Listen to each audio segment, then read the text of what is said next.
So, something big was just announced at the most recent Minecraft Live in 2023. That being the use of AutoCrafting that might be coming to vanilla Minecraft. Now, yes, this thing, some people are going to speculate that it's going to be extremely overpowered, this and that. From someone that's been using it for about 2 years now with an AutoCraftTable mod, I can tell you that it is not overpowered whatsoever. Because most of the speeds of autocrafters that are in the current implementation of the AutoCraftTable mod are slower than you crafting manually. So there really is no benefit to it, so why would actually people use it? Well, the main reason we use it here on the AutoCraftSMP is to craft like slime blocks into slime blocks from farm outputs. That way you can maximize the storage that you would have. Instead of storing, a single shulker box of slime balls, you can store a single shulker box of slime blocks effectively 9 times in your storage in the same single slot. That also helps for farm storage. We have for iron farms, gold farms, all the kinds of farms you can think of that we can compact the stuff into block form to increase the storage. We do that. Now, that is not the only thing that we do on the server though. So we're actually going to take a trip down memory lane for when we first implemented AutoCrafting into the server here. And that is going to be our AutoCrafting triangle hall, basically. We call this because we have an area dug out in the shape of a triangle where we put my first ever autocrafters in a single hall like this. This effectively meant whenever you need to craft pistons, observers, note blocks, droppers, dispensers, hoppers, composters, TNT, powered rails, repeaters, and comparators, and also full blocks ever manually ever again. Now, this was, of course, my first one, so they are not the best designs, and they are quite bulky and this and that, but they have shulker box unloaders, loaders as well to put stuff that you craft in shulker boxes and then transport it back up to the player here. But what I did when I designed these is I actually had to spend the time and actually design these myself, because there was no development in this sort of field of the game, because, of course, it was only a mod. Now, with it having vanilla support, it may actually be worthwhile for you to actually use this in your survival world. Now, yes, like I said before, these were not fast. This was not meant to be a speed thing. This was meant to be a quality of life feature that will be added to the game, mainly because crafting large amount of materials, in our case for like pistons, observers, and things like that we use all the time, this was not feasible whatsoever.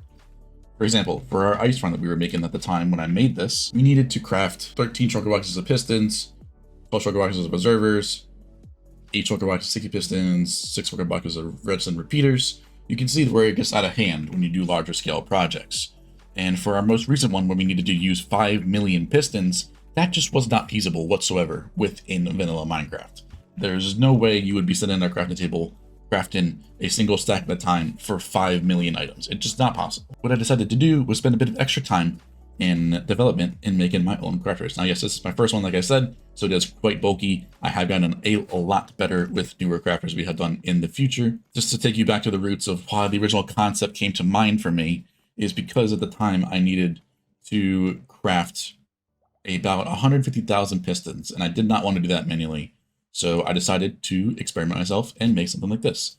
So yes, these crafters are about roughly, I want to say this crafter was about like 1200 pistons per hour for a single module. Meaning if we did both of them at the same time, we could run about 2400 pistons at once. Autocrafters are not meant to be for speed, which is why people think they're going to be overpowered, because they don't understand the whole concept behind it. AutoCrafting is not meant for speed, it's meant for the quality of life of you not having to do it yourself. I'm going to play a clip of it here when they actually showed it in MinecraftLive that it didn't craft a stack at a time, what people think it's going to do. It will only craft a single item at one time. No matter how many times you're going to power it, it will only craft one item at a time. That is, in my opinion, how it should be implemented. If you can craft full stacks at a time, it's not going to be working properly and it's not going to be used in the correct way. If you were to input a stack of items at a time, it would make the autocrafters basically impossible to wire automatically. It wouldn't be possible. It would be possible for like single item types, but if you were to do it a different way, it would not work because filling a full stack of items is not ideal in terms of speed. Now let's take it to the first area where we actually used it to its full potential and made something that was arguably one of our best things we ever made in terms of its usefulness on the server. So this right here is our AutoCrafting shulker box factory. It's fully automated No player is needed whatsoever. Everything is handled by the area here, and just by a single chunk loader up top there. Well, two for the shulkers being returned. However, this area, of course, is very, old. Like I said before, this was like around the same time I made the first crafters. So these crafters over here are extremely old, large, bulky, and slow that I would probably redo if we were to do that at some point in the near future. Break down actually what happens over here. We actually have a playerless tree farm here using a dual core azalea tree farm here. This will allow us to create the wood that would be used for the chest in this case, fully automatically without a player needing to place any saplings and things like that. On the sides, we have 2 bone meal farms for those azalea tree farms to print enough bone meal for those dispensers that get used for either to bone meal the azalea tree or to bone meal the moss block below to create hopefully the azalea sapling on top of the moss. Then with that, we're going to go into 2 separate blast chambers here where they get blown up and then transported up to here, which it goes right into the first crafter where it crafts them into planks. Now what this one does is it's a very simple crafter.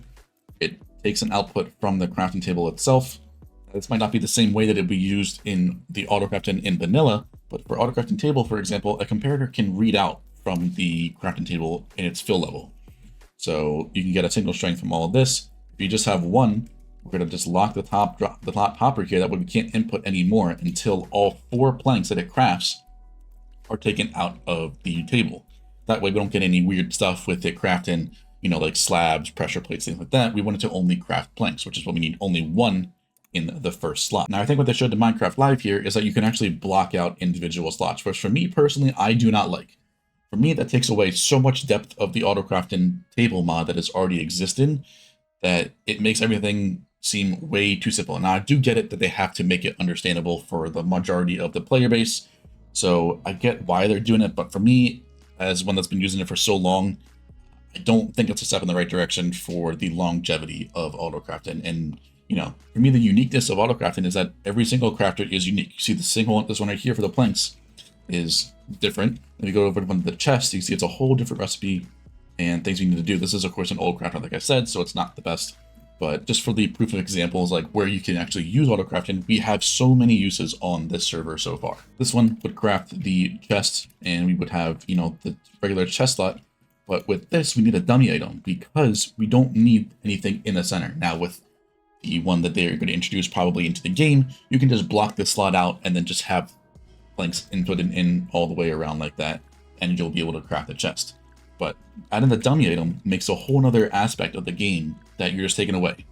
And it makes the crafters a lot more fun to design because it really makes every recipe different. Then we move over to the shulker box one here, which of course is also a weird one in and of itself as well, because you also have dummy items because you need to have it stacked like this. On the left column here, shulker box, chest, shulker box. And you need to have 4 dummy items there. So that is why I like the dummy items, because no matter what recipe you're going to do, it will be different. And then, those crafted shulker boxes get sent over here where they are stored in the chest. Of course, we also have the stack and shulker box method to make the storage a bit more larger than it would be if I were to extend this all the way down. Now, there's one other thing, which we have the shulker farm up here that would then produce the shulker shells that go down these tubes here to go into the storage.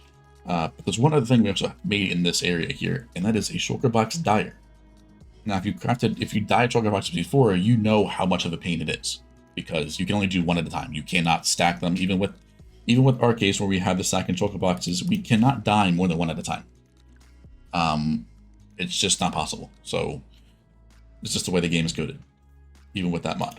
So with this, we can input any dyes that we wanted in this, and it will automatically craft the dye, no matter what color you use, because they're all the same recipe. You can put the shulker box in first, you can put the dye in first.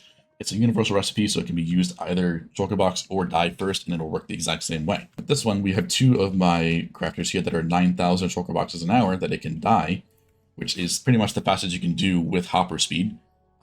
So that's pretty good there. You could probably get it around 18,000 if you were to get everything entirely, but it would be a lot more difficult to actually complete that task. So for simplicity, I think 9,000 is plenty more than anybody would need anyway, so I'm 100% okay with this right here. So yeah, it basically just inputs them into the table, and it'll just input or take out the crafted shulker box here because there's only one item, one of each item that needs to go in, and then it'll just output them and put them up here for you to actually take to wherever you want to use them for, because we also use a lot of color coordination with some of our boxes for farm outputs, just so it's kind of easy to know what is what, and it's not that hard for us to get any dies. But yeah, that's just one thing that we just automated there, and it took me a little bit more to explain the full thing there. So just imagine how many different things you can auto-craft. We have one for our ice farm over there. We craft it all into blue ice. We can craft it into regular ice. By default, we craft it into packed ice, and then also all the way up to blue ice, fully automatically. Nothing is needed by the player to craft the stuff. We have, for our example, another one, we have our main piston factory, where we actually crafted a majority of pistons for that 5 million pistons there. That one is a large scale crafter. It's a combination of multiple of Minecrafters. There's about 104 crafters in there, I think, for the pistons. So it's a combination of a big factory of multiple crafters, not just a single crafter for that, because we wanted to do for speed example. If that's my version 3, of course. I also have version 4 somewhere on here as well. We have that. Our iron farm, we have it crafted into iron blocks, as well as the bone meal that we get from compost and the poppies. We craft that all the way up to bone blocks, just for some extra output. For our double guardian farm over here, we have it automatically craft the prismarine bricks, the 2x2 prismarine, the sea lanterns, and as well as the dark prismarine, because we do get some passive ink from this farm. So that's another thing we can use it for. For our ultimate redstone area, this is the one that we just recently completed, where we have all the different stuff, all the different farms in here to craft all the redstone components, from like repeaters, comparators, observers, note blocks, redstone blocks, all those different types of stuff farmed in this one area. That way we can craft it there. It's not automated in a sense, it's automated by a different mod, but this one allows you to produce all the items on site. That we don't got to transport them from different farming areas to craft those blocks, which is really cool. For our flower farm, we also just finished this very recently. We have it automatically craft all the dyes for us, because they're the same recipe where it's just one flower per one dye, or it's 1 per 2. You know, a little bit of ways so you can get all the different dyes within the game automatically. So with this here, we're able to automatically craft the dyes for us. If we wanted to store the flowers, we can also do that as well. But you know, with the flower farms that we have over here and right here, we can get all the different dyes with the cactus and the cocoa bean farm over there as well. So it's a really nice concept to actually automate everything from a technical player's perspective. I do like that this is actually getting added into Minecraft. However, I do hope something gets changed with the way that it is currently being, used to block out the item slots in the table. Personally, that just takes away so much depth from the entire auto crafting that I feel like every single crafter will look the same. Now, I actually have a full schematic folder here of different auto crafters that I had, because everything is different. These are old ones that I found. My recent ones are my tilable ones that, are pretty fast and things like that. So I would really like, if possible, I would like the filter thing to be actually implemented into the game in some way, not just blocking out a certain slot because you don't want to use that. Just takes away so much from the thing there. Also have a world here that basically is one of the challenges I wanted to make myself for a while, is automatically crafting like all the different types of redstone materials, one wide tilable, fully automatically. So you can see that yes, these are pretty big crafters, but when you're making one wide tilable crafters, you really have to take everything into consideration. For most recipes, it's really difficult to do so. For example, observers.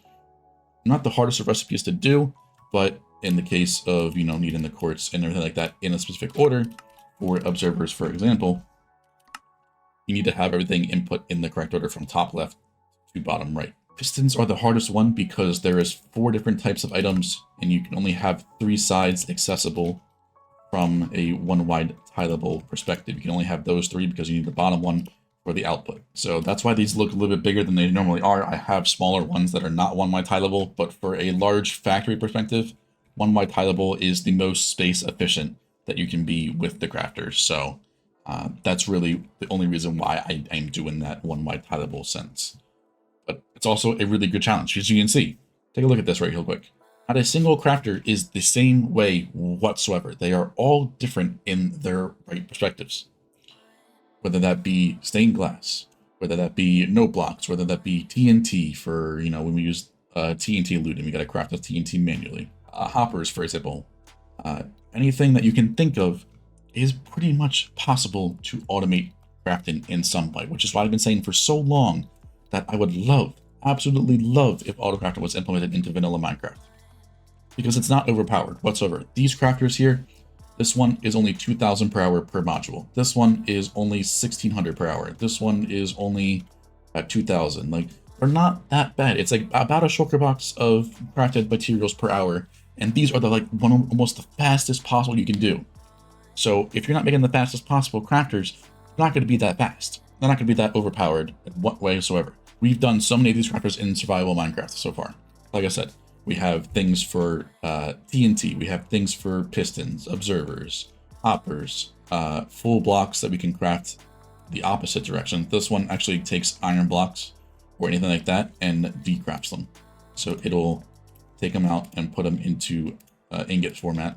Once it gets sped up, it'll activate both sides at the same time, effectively unloading at 36,000 an hour. But that's not the whole reason, you're making AutoCrafting is to uncraft blocks.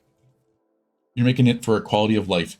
That way you don't have to spend hours and hours and hours on end standing at a crafting table to craft shulker boxes of hoppers or observers, things like that you would actually be using.